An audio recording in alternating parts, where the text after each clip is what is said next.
On this edition of News Analysis, we're asking what lies ahead for the Eurozone. Is the euro doomed to fall? Which European state is expected to be the next needing international funds? Stay with us for more. Greek politicians are bristling to form a new government as they are under mounting pressure from their European Union counterparts to clear the way for a fresh bailout package. Greece's political headache was triggered by a shock announcement by Prime Minister Papandreou of a referendum on the EU bailout package. Papandreou also suggested his country could drop the EU currency, euro. The call for vote caused outrage through the EU, with Germany and France talking tough, urging Greece to decide if it wants to stay in the Eurozone or leave the 17-member bloc. Reforms within the Eurozone or no reforms and out of the Eurozone. I think that this is a crucial message. It's a clear appeal to the Greek government that they themselves get started on the implementation of the reforms. All the way to southern Europe, political uncertainty in Italy fueled concerns that the Eurozone debt crisis could engulf its third largest economy. Italy's borrowing rates have spiked to their highest level since the country adopted the euro. This is a sign that investors are becoming increasingly worried that the country will be unable to make payments on its bonds.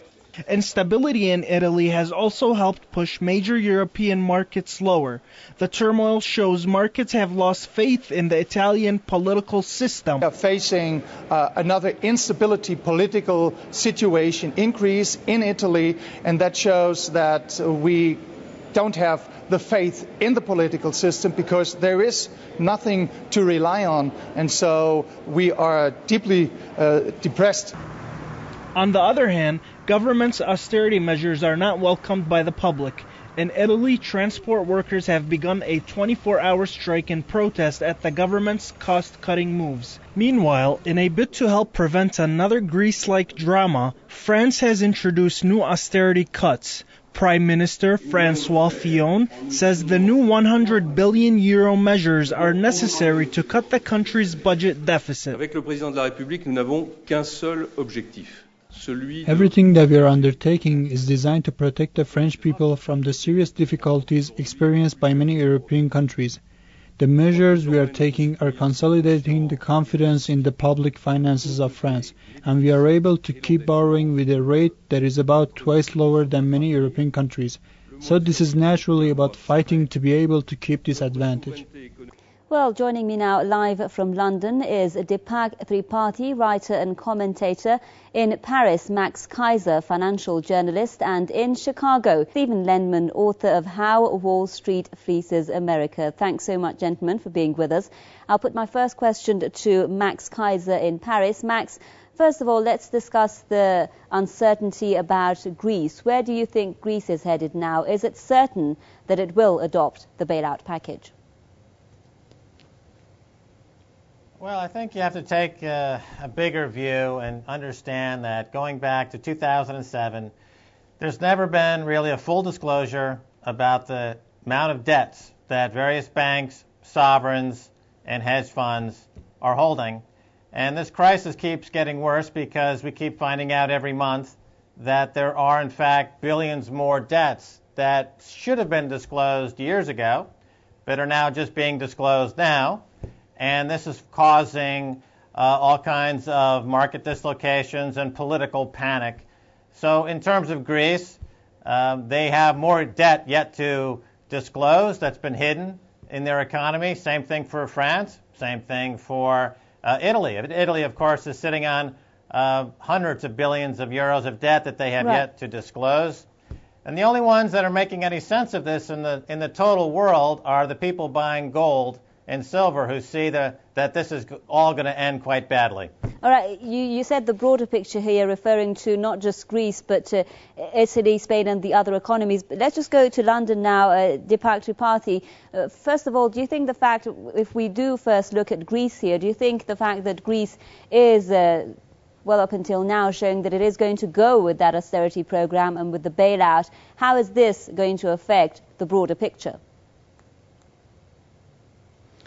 Well, it is by no means certain that Greece will finally agree to the bailout because Greece needs a new government, a government of national unity.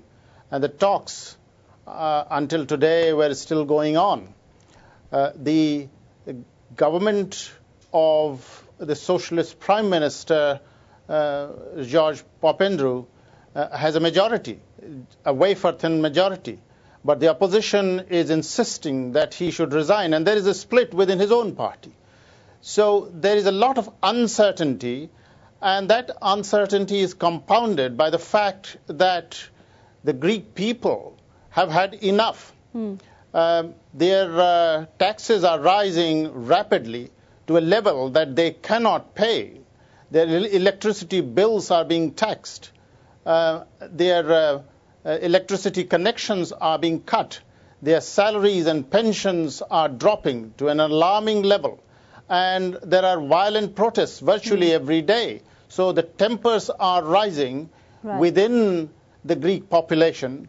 And if the Greek government has to implement the austerity measures honestly, as the EU members, Germany and France in particular, are insisting on, then any Greek government has to take its people with it. Otherwise, there will be serious problems. Right. So the broader picture is that while there is uncertainty in Greece itself, we can keep on hearing in the main press that a government of national unity is about to take office and everything will be all right. But there are deep implications for the rest of the Eurozone and probably the European Union as well. Okay, well, 2 points raised there in your remarks, Mr. Tripathi. First of all, whether we can say it's certain or not that that bailout package is going to be adopted.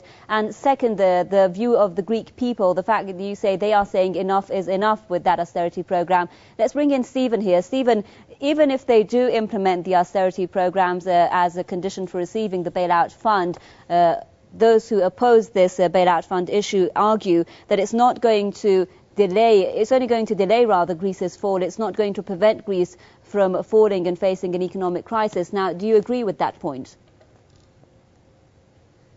Oh, I absolutely agree. I've written a couple of times that Greece is bankrupt. Only its obituary hasn't been written. I think Greece will accept the bailout. The politicians will do what politicians always do. They will bicker. They will joust with each other to get the upper hand in one way or another. Or both sides will basically try to get the most they can for themselves. But they'll agree. They'll take on more debt. There's another tranche of money, about 8 billion euros, that's coming from the last agreement. And what they're dickering over now, I think, is more to come in December. So they'll keep kicking the can down the road. Who knows when this thing will end, but it will end. Greece is bankrupt. The other pigs countries, Portugal, Italy, Ireland, Spain, they're in trouble. America is in trouble. Major banks in these countries are insolvent. If the Eurozone and if America had a motto, the motto would be trash people, trash your economies, just be sure bankers get paid. And these bankers loot, they commit grand theft, they defraud people with toxic products. And when they hold them on their own books, they don't have to declare them. So they can make big profits because the trillions of dollars in toxic debt sitting on their books just sits there. Or they trade them off to the Fed, or however they manipulate the system in Europe. And it's a sick system. The Eurozone, the Euro idea, the Euro straitjacket, was an idea doomed to fail from day one. It's only a matter of time. You link 17 dissimilar countries under one common system with a foreign monetary authority. How on earth can you package Greece with Germany? Germany is an economic juggernaut. Greece has always had problems, even in good times. All right, not as Stephen, bad as if I now. could just stop you but there. I mean, Greece. Yeah, if I could just stop you there, Stephen, because I'd like to expand on the idea of the Eurozone that you just put in there. Let's go back to Max Kaiser in Paris. Max, we know now that Germany and France have been quite adamant in their push to keep Greece in the Eurozone. And there is this paradox because at the same time, we're asking, OK, where are France and Germany and the other Eurozone members going to bring this fund and this cash?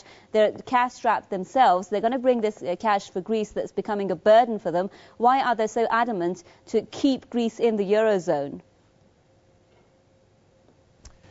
Well, they want to keep Greece in the Eurozone, and then they want to keep Ireland in the Eurozone and these other countries because the banks of these countries own lots of German and French debt and vice versa.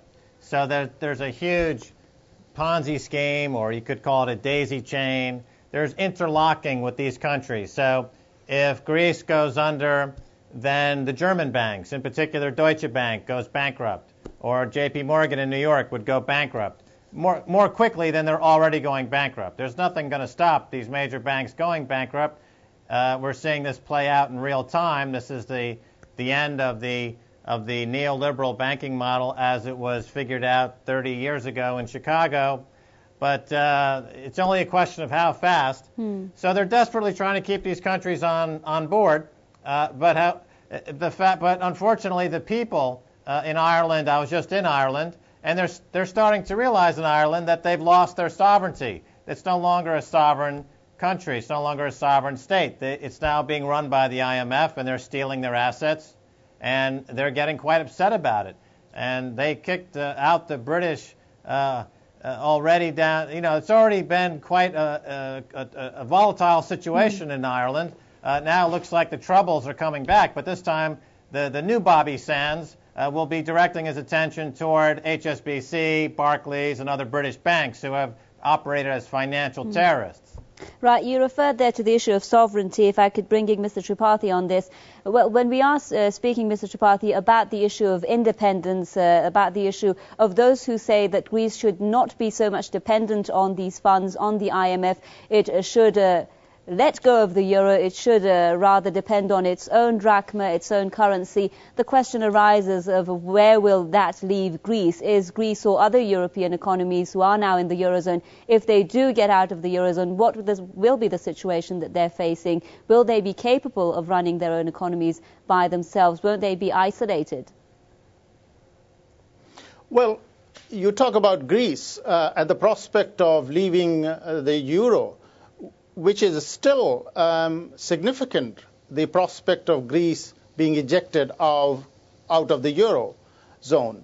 That would be disastrous for Greece because Greece will have to introduce the new drachma or whatever else they call it, which will be a very weak currency.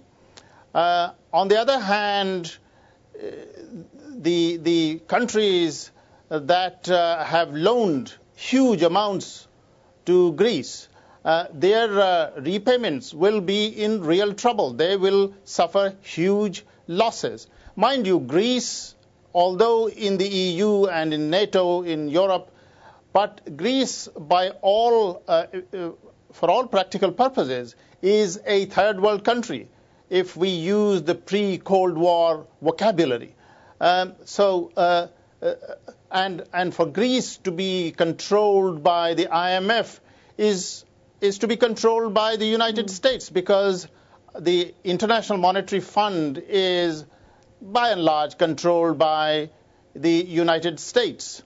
That will not end there, because next is Italy, as other participants have alluded to. Then there is Portugal. Then there is France itself. I mean, today in the newspapers, it's been reported that, France is introducing new austerity measures. France itself has a total debt of something like 86 billion euros. So I think except for Germany, every other Eurozone country is in trouble. And if Germany keeps on pumping money to salvage the economies of other countries, which America is refusing, as they did at the G20 summit, then the implications for the German economy and for Chancellor Merkel are clear. Right, Stephen Lenman, is it then, would you agree with this statement that this is a condition of bad and worse for these European countries? If they get out of the Eurozone, the situation will be bad, but not as bad as when they are dependent, for instance, on the IMF and the situation that they are in now? Well, the IMF is one major problem, and nobody should get in bed with the IMF. The IMF is a loan sharking operation, and they're up to no good. They simply want to wreck economies again to be sure bankers get paid. But think, an analogy just struck me. Think of the Eurozone. I call it the Euro straitjacket. 17 countries. They're all linked together financially. So it's like you want to pull a thread out of a sleeve on a shirt that you're wearing, and if you pull that thread out, you just grab it with your hand and pull it out, you're going to rip the whole seam apart. And that's exactly what would happen if one of these countries tries to get out of the Eurozone. They're so interlinked financially, they own each other's debt. Greece is indebted 300 billion euros, something like that. Who knows how much? But hundreds of billions of euros, and all the other countries have the same kind of problem, more or less. And even prosperous Germany, if Germany keeps throwing money at this, they'll be in trouble too. This is a system that literally has to end one day, and one day it will. And think of another analogy as well. There's an immense debt problem that plagues these countries, mainly the troubled one, the five PIGS countries, and a couple of others as well. How do you solve a debt problem by throwing more debt on it? It's no different than putting out a fire by throwing fuel on it, or losing weight by eating more. You simply can't do it that way. The only way to solve a debt problem, Greece needs to get out of the Eurozone. To hell with the Eurozone. Let the banks suffer, save their economy, save their people. I say the same thing for the other countries, and the same thing for America. They need to get out from under the Federal Reserve System. There's rage in America right now. They hate the bankers. They hate the corporate greed.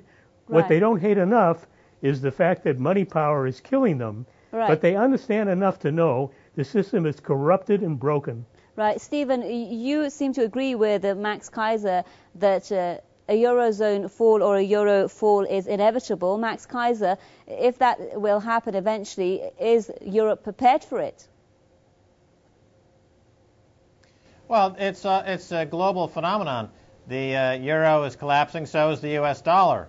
So the question is the world ready for the global collapse?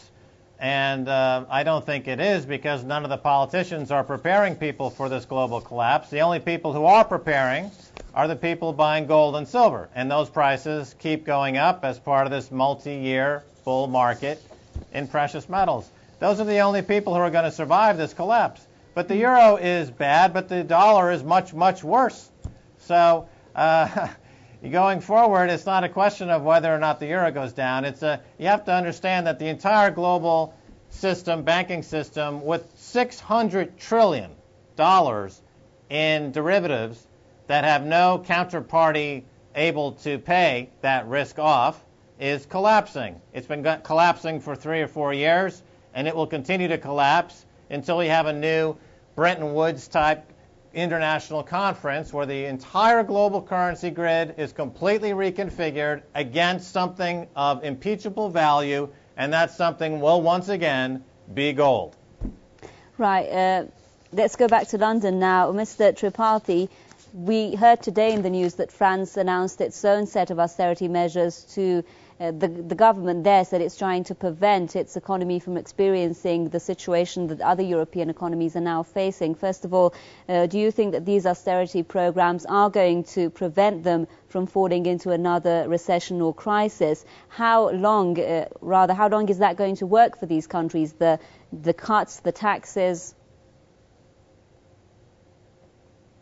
Well, I have a problem when somebody says, or a country says, we must have drastic austerity measures. That means taking away from money from people, making people redundant, unemployed, and cutting services. How can you expand your economy then. The chances of a recession become that much stronger. I would go back to the basics of the economic crisis. The basics of the economic crisis have to do with the laissez-faire globalized capitalism in the last 20 years after the collapse of the Soviet Union. Jobs from the industrialized world have gone to countries like China, India, and other Southeast Asian countries, and indeed South America. Factories here in the industrialized world have closed. People have lost jobs. They have found it impossible to retrain and gain employment that would give them the kind of money they were earning before. So in other words, in fact, the West has been cutting down the branches on which it has been sitting. It is all very well talking about austerity, but the point is, your own citizens are people whom governments will pay. They will get jobs in factories, but if factories close and governments introduce austerity measures, then your own citizens lose jobs, and they are also your consumers. So I cannot see how severe austerity measures, to be economically prudent is fine, but severe austerity measures of the kind that are being introduced in Greece, forced on Greece, and to some extent will be introduced in France and in other countries, indeed in Britain, and the resultant job losses, how they can keep the purchasing power of the consumer to a satisfactory level so that the economy can grow. I just do not see that happening. Right, we've just got less than a minute left before we end the show, and I'd like to have the last comments with Stephen here. Stephen, if you could just tell us in less than a minute, if you can, why do you think when we agree here, the three guests, that the fall is inevitable, the collapse is inevitable, what is keeping these political rulers in Europe and the US continue then with these austerity programs? Well, because they're all in bed with each other, business, bankers, in bed with the politicians. To me, the solution is the solution isn't simple at this point. The problems are so great. But the solution is to take money power away from these private thieves, these giant banks that have ripped off countries, have ripped off people. I want to see banking made a public utility. To me, that's the solution. The privatized boys that have failed. Wall Street has failed. The giant European banks have failed. Make banking a public utility. It will work very well. Historically, that's a system that works. What we have now is a dismal failure. Sooner or later, it'll collapse under its own weight. In Chicago, Stephen Lendman, author of How Wall Street Fleeces America, joining us there. Thank you very much. A big thank you to Max Kaiser, financial journalist in Paris, and to writer and commentator Mr. Deepak Tripathi, who was with us live from London. Thank you so much for staying with this edition of News Analysis from me, Homa Lesgi. Until our next program, it's goodbye.